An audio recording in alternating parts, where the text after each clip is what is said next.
3 मई को नीट का पेपर होना है और अब उसके लिए प्रिपरेशन आखिरी दौर में चल रही है। सभी स्टूडेंट्स अपने अपने तरीके से अपनी अपनी जो स्ट्रेटेजी है वो बनाकर अब नीट के एग्ज़ाम के लिए प्रिपेयर कर रहे हैं अपने आप को। और बहुत जल्दी, अब तो 15 दिन भी नहीं बचे हैं और एग्ज़ाम होने वाला है। बड़ा एग्ज़ाम है, इसलिए सब लोग अपनी अपनी स्ट्रेटेजी बनाकर अपने अपने तरीके से सोच रहे हैं कैसे करना है।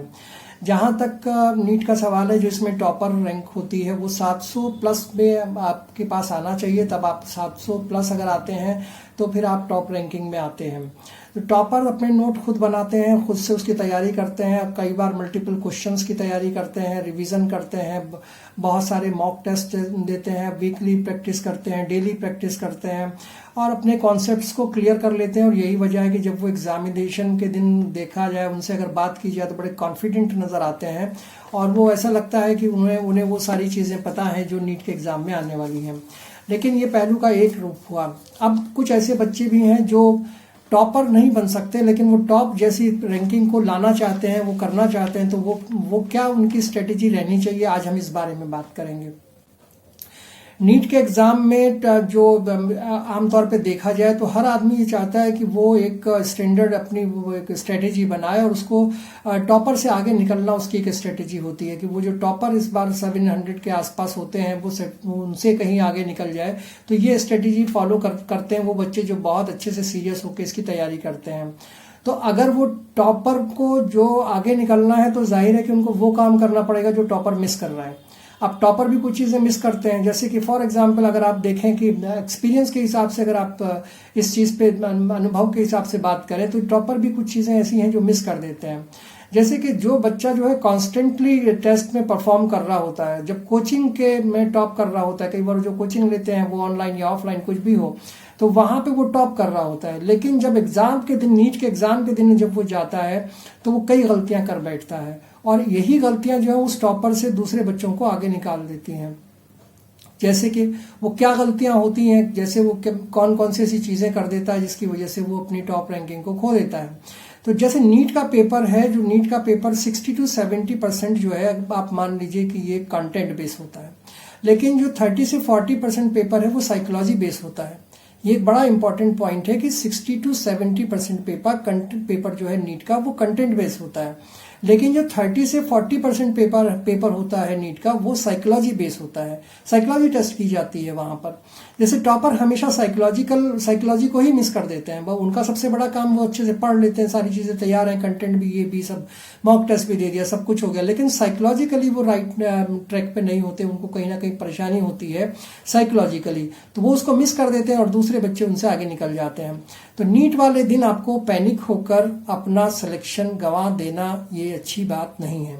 तो साइकोलॉजी का जो कई पॉइंट्स हैं साइकोलॉजी पॉइंट जो है वो अपना बहुत ज़्यादा ज़रूरी होते हैं। अगर समझना, जब बड़े एग्जाम में आप बैठने जा रहे हैं, अगर आप कोई साइकोलॉजिकल प्रॉब्लम, ये सब चीज़ें जान गए कि वो साइकोलॉजिकल चीज़ें होती क्या हैं, तो फिर आपको कहीं ना कहीं बड़ा इसका बेनिफिट मिलेगा और जो है 80 to 90 मार्क्स जो है वो आपके इन्हीं चीज़ों पे आ जाते हैं कि आपने जो है साइकोलॉजिकल जीत हासिल कर ली है। फॉर एग्जाम्पल मैं ये बात करना चाह रहा हूँ कि जैसे कि मान लीजिए कि आपका सबसे पहला साइकोलॉजिकल जो पॉइंट है वो पेपर का सॉल्विंग स्ट्रेटेजी होनी चाहिए।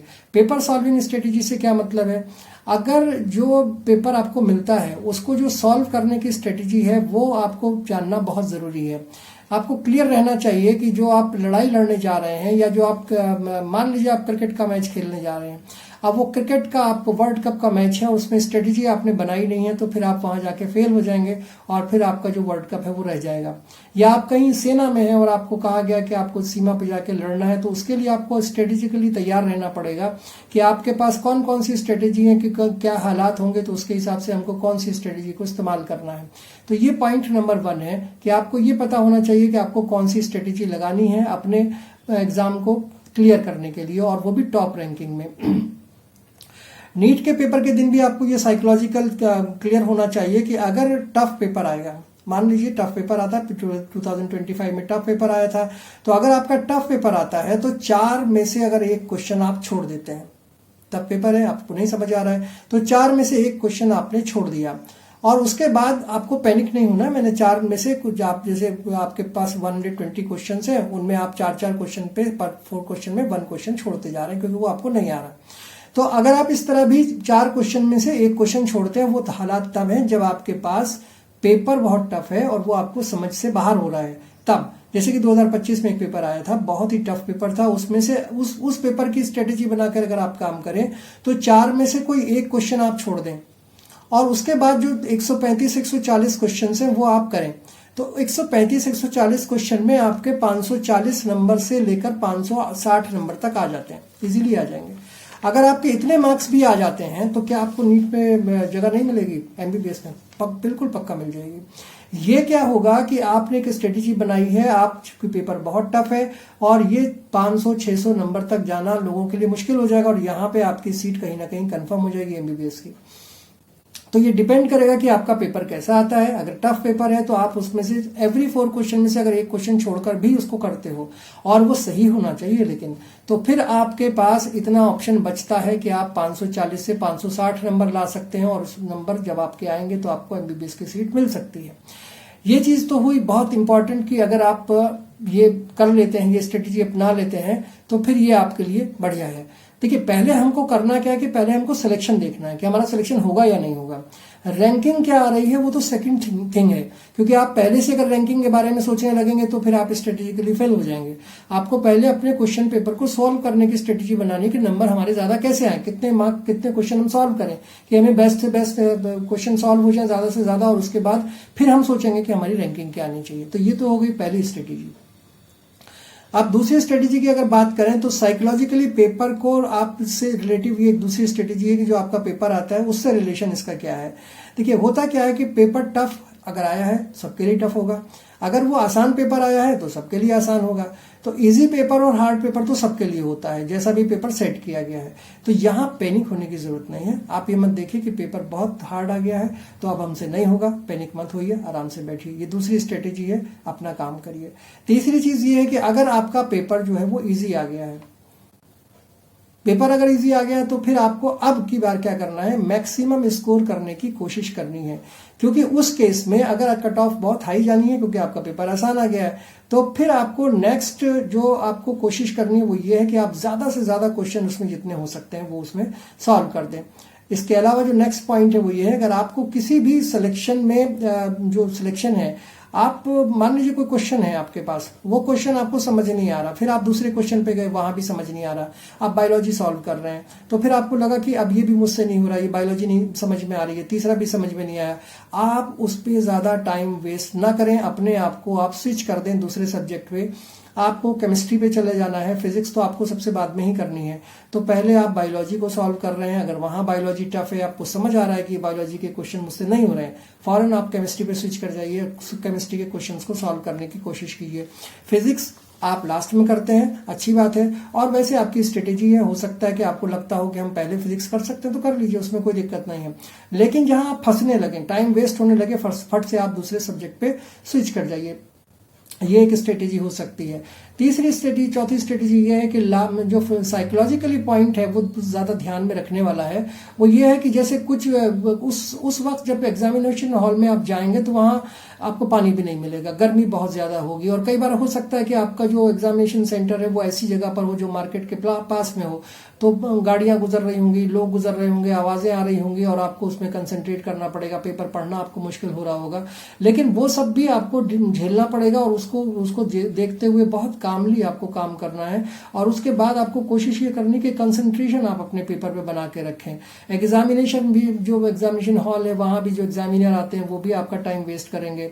बहुत सारी चीजें ऐसी होती हैं आसपास में जो उस वक्त में आपको बड़ा बड़ा बड़ा पैनिक क्रिएट करती हैं, तो आपको वहां पैनिक में नहीं आना है, बल्कि कोशिश ये करनी है कि चुपचाप जो भी हो रहा है उसको देखें कि वो कितने आसानी से हो सकता है, और उसके बाद पैनिक ना करते हुए बड़े आसानी से आप चुपचाप बैठ के उस जो अपना क्वेश्चन पेपर है, जो भी क्वेश्चन पेपर आया है उसको सॉल्व करें।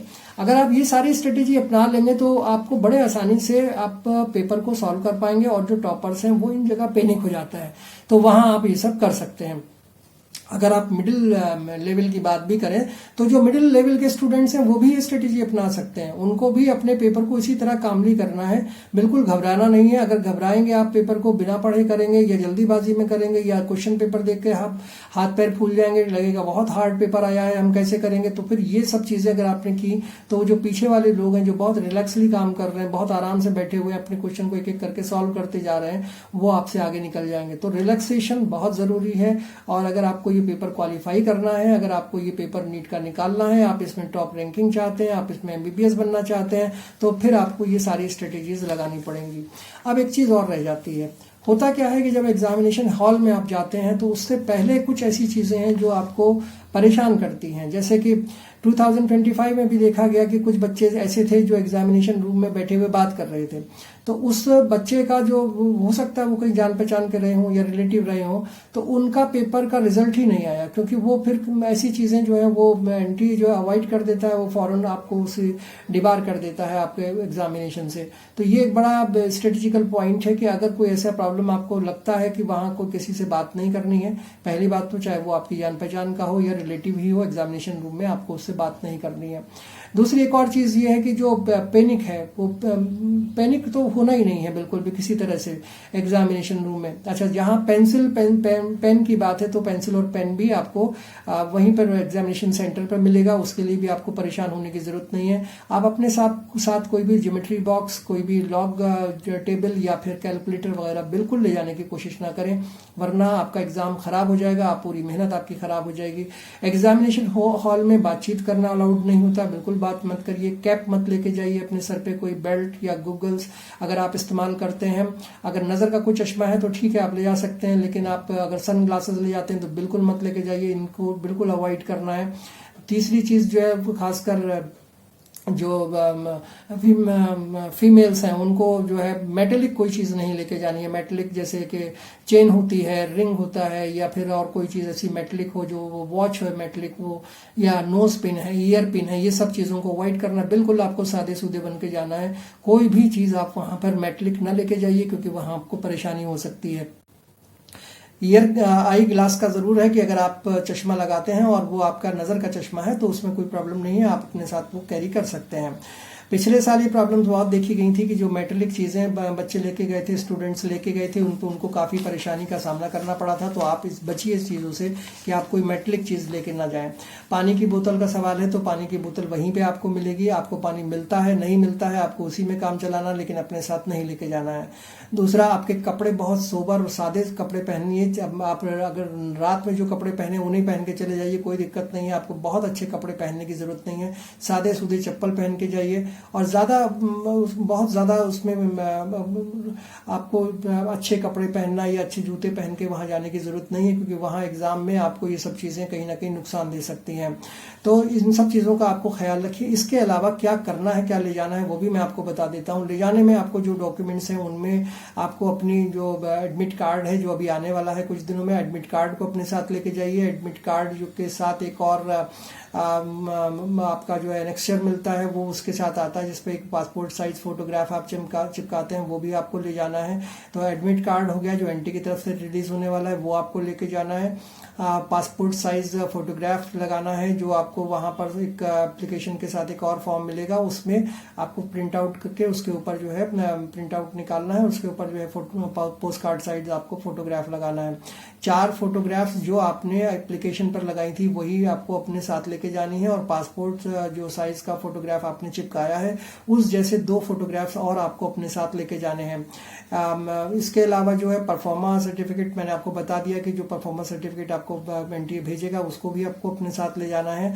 अच्छा, कुछ एक चीज ऐसी हुई है अभी पिछले दिनों में कि जब आपने जो पोर्टल पर जो आधार कार्ड या कुछ डॉक्यूमेंट जो है फिलअप किए थे, उनमें से कई बार वो मैच नहीं हुए थे, तो आपके पास एक मेल आया था। उस मेल में लिखा गया था कि आप अपने आधार कार्ड को वेरीफाई करिए या अपने नाम को वेरीफाई करिए। जिन लोगों के पास आया था, सबके पास नहीं आया है, कुछ ही लोगों के पास आया है, तो उन लोगों को चाहिए कि अपनी आईडी का जो प्रूफ है वो किसी गजटेड ऑफिसर से साइन करवा के अपने साथ जरूर लेके जाएं, वरना फिर आपको प्रॉब्लम हो सकती है। तो फोटोग्राफ को अटेस्ट कराना पड़ेगा, वो किसी भी गजटेड ऑफिसर से या किसी स्कूल के प्रिंसिपल से आप करा सकते हैं। इसके अलावा एडमिट जो आइडेंटिटी प्रूफ है उसकी कॉपी आपको अपने साथ लेके जानी है, और हो सकता हो तो हाई स्कूल की सर्टिफिकेट भी अपने साथ ले जाएं।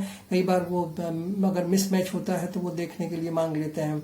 तो और आपको सबसे इम्पोर्टेंट चीज़ ये है कि टाइम से पहले वहाँ पहुँचना है। आप कोशिश ये करें कि कम से कम 1 घंटा पहले आप एग्जामिनेशन सेंटर पे पहुँचें, क्योंकि अगर आप 1 घंटा पहले पहुँचेंगे तो जो आपकी जो चेकिंग वगैरह है वो आपके आड़े नहीं आएगी, और आप आसानी से जो है चेकिंग वगैरह में साफ अपने आप को चेक करा पाएंगे, और फिर एग्जामिनेशन रूम में जाके आप आराम से अपने बैठ जाएंगे। कोई पैनिक नहीं होगा, पेपर को आसानी से पढ़ेंगे और आसानी से काम करेंगे।